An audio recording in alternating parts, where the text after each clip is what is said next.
શિખરો પર ચડનાર વિશ્વની સૌથી નાની મહિલા બનીને કામ્યા કાર્તિકેયને ઇતિહાસ રચ્યો। મુંબઈની નેવી ચિલ્ડ્રન્સ સ્કૂલની 17 વર્ષીય વિદ્યાર્થી કામ્યા કાર્તિકેયની 7 ખંડોના સર્વોચ્ચ શિખરો પર ચડનાર વિશ્વની સૌથી નાની મહિલા બનીને ઇતિહાસ રચ્યો છે। આ અદ્ભુત સિદ્ધિ, જે 7 શિખરોની પડકાર તરીકે ઓળખાય છે, 24 ડિસેમ્બર 2024ના રોજ એન્ટાર્કટિકાના વિલ્સન મેસિવ પર ચડીને પૂર્ણ થઈ।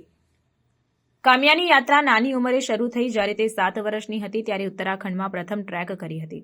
વર્ષો દરમિયાન તેણે વિશ્વના કેટલાક સૌથી પડકારજનક શિખરો પર વિજય મેળવતા અસાધારણ નિર્ધાર અને કુશળતા દર્શાવી છે।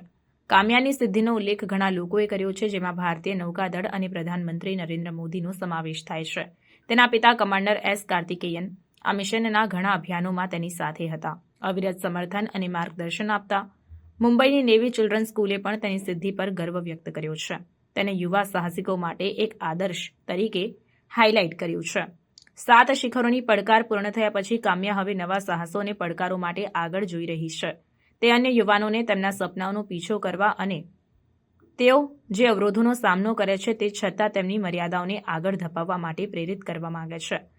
કામ્યા કાર્તિકેયનની ઐતિહાસિક સિદ્ધિ તેના સાહસ, ધીરજ અને પર્વતારોહણ માટેના ઉત્સાહનો સાક્ષી છે। 7 શિખરો પૂર્ણ કરનાર સૌથી નાની મહિલા તરીકે તેણે વિશ્વભરના યુવા સાહસિકો માટે એક નવો ધોરણ સ્થાપિત કર્યો છે।